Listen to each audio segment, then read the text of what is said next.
dignitaries on the dais and dignitaries in the audience. میں سب سے پہلے APCR کا شکریہ ادا کرتا ہوں کہ انہوں نے یہ محسوس کیا کہ اس وقت جو لوگ جیل کے اندر بند ہیں ان کی آواز اٹھائی جائے. ابھی نرگس سیفی یہ کہہ رہی تھی کہ سپریم کورٹ نے کئی بار کہا ہے یہ بات کہ bail is a rule, jail is an exception. لیکن یہی سپریم کورٹ، یہ جملہ بڑا اچھا لگتا ہے، بہت خوشنما لگتا ہے، بالکل اسی طرح جس طرح ہمارے مودی صاحب کے جملے ہیں، سب کا ساتھ، سب کا وکاس، سب کا وشواس، بیٹی بچاؤ بیٹی پڑھاؤ. اس لیے میں یہ کہہ رہا ہوں یہ بات کہ 9 مہینے تک عمر خالد کی بیل سپریم کورٹ میں تھی، 14 بار ایڈجرنمنٹ ہوا، فائنلی ہمارے وکیل نے اس کو واپس لے لیا. اور یہ بیل کا تماشا ایسا ہے کہ عمر خالد کی بیل کی بات میں کر رہا ہوں، باقی لوگوں کا تو بھی اپنے خالد سیفی کی اہلیہ سے سنا ہی بات کہ 2 سال 2.5 سال سے ہائی کورٹ کے اندر بیل کی اپلیکیشن لٹک رہی ہے. عمر خالد کے کیس میں جب ہم نے بیل کے لیے اپلائی کیا تھا تو 1.5 سال تک بیل پر بحث ہوئی ہے لوور کورٹ میں.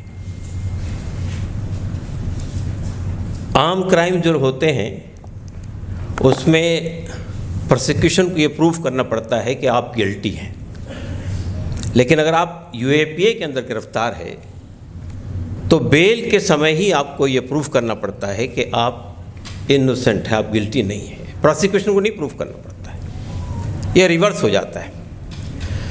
1.5 سال کی بحث کے بعد ایک سینٹنس کا رپلائی تھا جج کا، ایک سینٹنس کا ججمنٹ تھا، اور ججمنٹ تھا کہ پرائما فیسا پولیس کا کیس ہے، اس لیے بیل نہیں مل سکتی. Then we went to high court. High court میں 6 مہینے بحث ہوئی، 4 مہینے تک ریزرو رہا ججمنٹ، اور اس کے بعد ججمنٹ آیا انہی جج صاحب کا جنہوں نے اسی چارج شیٹ کے اندر یا اسی چارجز میں، اسی FIR میں 3 لوگوں کو آلریڈی بیل دے دیا تھا. لیکن ان کا جواب یہ آتا ہے کہ پرائما فیسا کیس ہے، اس لیے بیل نہیں مل سکتی. اور اس کے بعد سپریم کورٹ میں نے آپ کو بتایا 9 مہینے تک کے بحث ہوئی، 9 مہینے تک کے کورٹ میں ایڈجرنمنٹ ہوتا رہا، جبکہ ہمارے وکیل کپل سبل نے کہا کہ مجھے صرف اب 20 منٹ کا وقت دیجیے، میں یہ پروف کر سکتا ہوں کہ یہ کیس میں کیا ہے.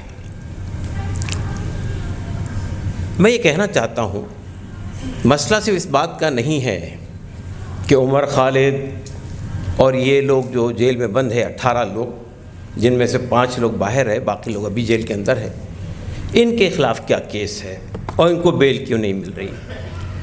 آپ یہ دیکھیے کہ یہ پوری چارج شیٹ کو اگر آپ پڑھنے کا موقع ملے، پہلی چارج شیٹ 17,000 پیجز کی ہے، اس کے بعد دوسری، پھر تیسری، پھر چوتھی. فائنلی جب یہ پوچھا گیا ایک وکٹم کی طرف سے کہ آپ چارج شیٹ کا سلسلہ کب ختم کریں گے، تو ان کا یہ فائنل چارج شیٹ ہے، یعنی ابھی تک چارجز فریم نہیں ہوئے ہیں. ٹرائل تو شروع ہونے کی بات الگ ہے.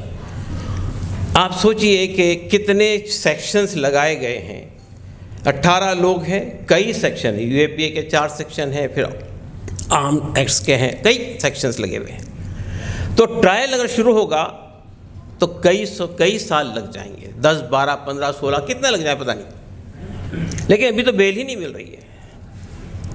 تو میں یہ کہنا چاہتا ہوں کہ دیکھیے، ہم سول سوسائٹی کے لوگ ہیں، ہم اس دیش کے ناگرک ہیں، ہمیں یہ دیکھنا چاہیے کہ پانی کہاں مر رہا ہے. جب تک کہ آپ اس کے بارے میں دھیان نہیں دیں گے تو آپ صرف ایک عمر خالد، خالد سیفی یا گلفشاں ان کی بات نہیں کریں گے.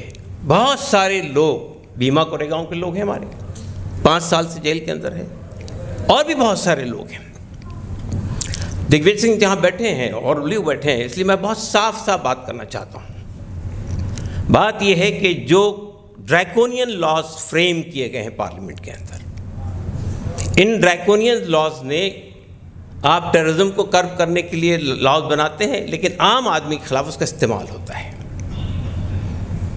یہ جو ڈریکونین لاز ہے، U A P A, AFSPA, MCOCA, گجکوکا اور اس سے پہلے ٹاڈا، پوٹا، یہ انہوں نے کس طرح سے ہیومن رائٹس کو وائلیٹ کیا ہے، فنڈامنٹل رائٹس کو ختم کیا ہے، اس کا اندازہ آپ نہیں لگا سکتے۔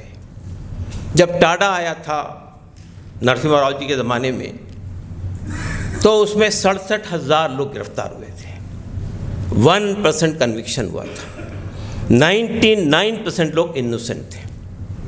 پھر پوٹا آیا، نہ پارلیمنٹ پہ اٹیک ہوا۔ پارلیمنٹ اٹیک کی کہانی بھی آپ کو معلوم ہے۔ اس طرح کے جتنے معاملات ہوتے ہیں، 26/11 کی بات ہو، پارلیمنٹ اٹیک کی بات ہو، کوئی انویسٹیگیشن نہیں ہوتا ہے، کوئی پتہ ہی نہیں چلتا ہے کہ کیا چیز ہے۔ جیسا 9/11 ہے ویسے ہی پارلیمنٹ اٹیک ہے، ویسے ہی 26/11 ہے۔ لیکن آپ کو ایک موقع مل جاتا ہے لا کو اور اسٹرینتھن کرنے کا اور ڈریکونین بنانے کا۔ چنانچہ ہم دیکھتے ہیں کہ جب پوٹا کے خلاف آواز اٹھی، بی جے پی نے پوٹا لایا تھا، پوٹا کے خلاف آواز اٹھائی تو کانگریس نے، منموہن سنگھ کی سرکار تھی، چدمبرم صاحب ہوم منسٹر تھے، تو اس کو واپس لیا گیا۔ لیکن یہ مذاق ہے، واپس لیا گیا ایک راستے سے، اور اس کے جتنے ڈریکونین پروویژن تھے سب یو اے پی اے میں ڈال دیے گئے۔ تو پوٹا کو آپ نے ریپلیس کر دیا یو اے پی اے سے۔ اور یہ جو آپ بتائیے کتنے لوگ ہیں، میرے یہیں دلی کا ایک بچہ ہے عامر، جو 17 سال کی ایج میں، یعنی 15-16 سال کی ایج میں اس پہ ایک چارج لگا کے گرفتار کیا گیا تھا۔ 17 سال ٹرائل کے بعد یہ بتایا گیا کہ وہ انوسنٹ ہے۔ 34 سال، یعنی 34 سال میں وہ باہر آیا، اس کا گھر ختم ہو گیا، اس کے فادر کی ڈیتھ ہوگی، اس کی ماں پاگل ہوگی، کون جواب طلب کرے گا؟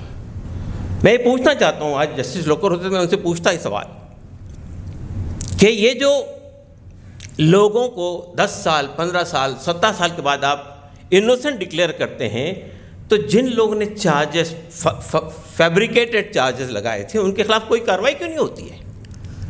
وہ پولیس والے جنہوں نے اتنی بڑی بڑی چارج شیٹ بنائی ہے، جس پر ہمارے لائر نے یہ بات کہی تھی لوور کورٹ کے اندر کہ it is a family means script ہے، یہ تو جس کا ذکر کیا گیا وٹنسز کے نام تک ڈکلیئر نہیں کرتی ہے، الفا، بیٹا، گاما، ڈیلٹا، اس طرح کے نام ہیں۔ تو یہ کس بات کی سزا دی جا رہی ہے؟ یہ سزا اس بات کی دی جا رہی ہے کہ انہوں نے اسٹیٹ کو چیلنج کیا تھا، انہوں نے سرکار کو چیلنج کیا تھا۔ اچھا، آپ سرکار کو چیلنج کریں گے؟ سی اے کے خلاف جو لڑائی لڑی گئی تھی اسی کی وجہ سے تو یہ لوگ اندر ہیں، اور کیا چارجز ہیں؟ دلی دنگوں کا الزام لگایا گیا ان کے اوپر۔ ہر آدمی جانتا ہے دلی دنگے کس نے کروائے تھے، اس میں مارے کون لوگ گئے تھے، کس کی پراپرٹیز ختم ہوئی تھی، ہر آدمی جانتا ہے۔ لیکن الزام کس پر ہے؟ یہ لوگوں پر جو جیل کے اندر بند ہیں۔ تو میں یہ کہنا چاہتا ہوں کہ یہ ایک بہت بڑا سوال ہے اس ملک کے سول سوسائٹی کے سامنے کہ یہ جو ڈریکونین پروویژنس ہے، جس کے تحت میں سینکڑوں لوگ، آج ایک دو لوگوں کی بات نہیں کر رہا ہوں میں، سینکڑوں لوگ جیل کے اندر بند ہے۔ بہت سارے ایسے لوگ ہیں جن کا کوئی پرسان حال نہیں ہے، کوئی آواز اٹھانے والا بھی نہیں ہے، ان کی لڑائی کون لڑے گا؟ اور یہ کوئی جرم ہے کیا کہ آپ ایک قانون بناتے ہیں؟ ہمارا خیال ہے کہ قانون ڈسکرمنیٹری ہے، غلط ہے، اس کو ختم ہونا چاہیے، اس کے خلاف پروٹیسٹ کرتے ہیں تو سرکار یہ سوچے اچھا آپ ہمیں چیلنج کریں گے، چلو جاؤ جیل کے اندر، دیکھتے تمہاری اندر کتنی ہمت ہے۔ تو میں سرکار کو صاف بتانا چاہتا ہوں کہ یہ جو ہمارے بچے جیل کے اندر بند ہیں، ان میں سے کسی کی ہمت نہیں ٹوٹی ہے، سب لوگ یہ اس لڑائی کو دوبارہ لڑنے کے لیے تیار ہیں۔ نہ ہماری ہمت ٹوٹی ہے، ہماری بھی ہمت نہیں ٹوٹی ہے۔ اگر لوگوں کے خلاف کوئی قانون آئے گا، جیسا ہمارے کسانوں نے لڑائی لڑی ہے، 1 سال تک 700 لوگ مارے گئے دلی بارڈر کے اوپر میں، تو معاملہ کو واپس لینا پڑا سرکار کو۔ تو میں یہ کہنا چاہتا ہوں کہ یہ سوال اس ملک کے عام لوگوں کے سامنے ہے کہ اگر اس طرح کے کالے قانون بنائے جاتے رہیں گے اور کالے قانون کا شکار عام لوگ ہوں گے. یہ جتنے ہمارے ہاں ٹیرر کے نام سے قانون بنتے ہیں اس میں ٹیررسٹ تو کیا پکڑے جاتے ہیں معلوم نہیں مجھے، لیکن عام لوگ ٹیررزم کے نام پہ پکڑے جاتے ہیں، 10-12 سال تک جیل میں رہتے ہیں، 15-16 سال تک کیس چلتا ہے. اس کے بعد یہ کہا جاتا ہے کہ بھائی پولیس جو ہے وہ جو ثبوت دیے تھے اس کے بنیاد پہ کیس نہیں بنتا ہے. تو آپ مجھے بتائیے، میں تو ہماری جوڈیشری سے سوال کرنا چاہتا ہوں، جوڈیشری کیوں نہیں پوچھتی پولیس سے کہ تم نے یہ جو فیبریکیٹڈ، فالس، کنکاکٹڈ ان کے خلاف چارجز لگائے تھے، ایویڈنسز لائے تھے، تو تمہارے خلاف ٹرائل ہونا چاہیے انہی دھاراؤں کے تحت میں جن دھاراؤں کو ان پر آپ نے لگائی ہے. جب تک کہ آپ یہ سسٹم نہیں چالو کریں گے اس دیش میں، اس وقت تک یہ سلسلہ چلتا رہے گا. اس وقت تک اسی طرح انسانوں کے حقوق کے ساتھ کھلواڑ ہوتا رہے گا. اسی طرح ہمارے پولیٹیشین پارلیمنٹ میں بیٹھ کے کالے قانون بناتے رہیں گے اور لوگوں کی زندگیوں کے ساتھ کھلواڑ کرتے رہیں گے. آپ یہ بتائیے کہ یہ جو ہمارے ٹیلنٹڈ لڑکے 4 سال سے جیل میں بند ہے، کس کا لاس ہو رہا ہے؟ دیش کا لاس ہو رہا ہے. ہمارا لاس نہیں ہو رہا ہے، دیش کا نقصان ہو رہا ہے. پڑھے لکھے لوگ جو آج سرکار جو عام انسانوں کی لڑائی لڑ رہے تھے، آدیواسیوں کی لڑائی لڑ رہے تھے، دلتوں کی لڑائی لڑ رہے تھے، کمزور طبقات کے لوگ کی لڑائی لڑ رہے تھے، انڈر پرویج کلاس کی لڑائی لڑ رہے تھے، وہ آج جیل میں بند کر دیے گئے. کون ہمت کرے گا آئندہ؟ آپ کو معلوم ہے پچھلے 7-8 سال سے جنتر منتر پہ پروٹیسٹ نہیں کر سکتے آپ. یا تو پولیس ڈینائی کر دیتی ہے، یا گرفتار کر لیتی ہے، یا جہاں سے آپ جا رہے ہیں وہیں سے اٹھا لیتی ہے. یہ ہو رہا ہے ہمارے ساتھ. ہمارا کانسٹیٹیوشن میں بہت اچھی باتیں لکھی گئی ہیں، آرٹیکل 14, 21, 25, 26, 27, 28 سب آپ اٹھا کر دیکھ لیجیے، فنڈامنٹل رائٹس ہیں. لیکن کس طرح سرکار اس کے ساتھ بیہیو کرتی ہے، کس طرح پولیس ان کے ساتھ بیہیو کرتی ہے، کس طرح. اور پھر افسوس کی بات یہ ہے، یعنی صاف بات کہنے میں مجھے کوئی تکلف نہیں ہے، کہ یہ کہا جاتا ہے کہ کسی ڈیموکریٹک سوسائٹی کے اندر یہ جو 3 پلرز ہے، لیجسلیچر، ایگزیکٹو بیوروکریسی اور جوڈیشری، یہ تینوں کو سیپریٹ ہونا چاہیے. اگر آپ کو انصاف چاہیے، میرا حکومت سے لڑائی ہے، حکومت سے جھگڑا ہے میرا، اس کیس میں بھی ہمارا حکومت سے جھگڑا ہے. لیکن اگر chief justice of India prime minister کو اپنے گھر میں بلا کر ایک پوجا کے اندر شامل ہوں گے اور اس کو جو ہے وائرل کریں گے پورے دیش کے سامنے، تو کیا مجھے یہ امید ہوگی کہ میرے ساتھ انصاف ہوگا؟ وہاں انصاف ہو سکے گا؟ اور ایسا ہی ہو رہا ہے عدالتوں میں. کیا ہو رہا ہے؟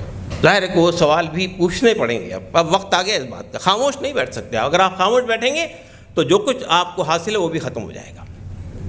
جوڈیشری سے بھی سوال کرنا ہے اور یعنی آپ کے حکومت سے بھی سوال کرنا ہے، اپوزیشن پارٹی سے بھی سوال کرنا ہے.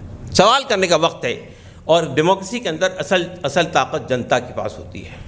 لیکن اگر جنتا دب گئی، بیٹھ گئی، ڈر گئی، خاموش ہو گئی، تو پھر جو کچھ ہم نے حاصل کیا پچھلے 70 سال میں وہ سب ختم ہو جائے گا. دوستوں اور ساتھیوں، اس سے زیادہ مجھے نہیں کہنا. شکریہ، دھنیہ واد.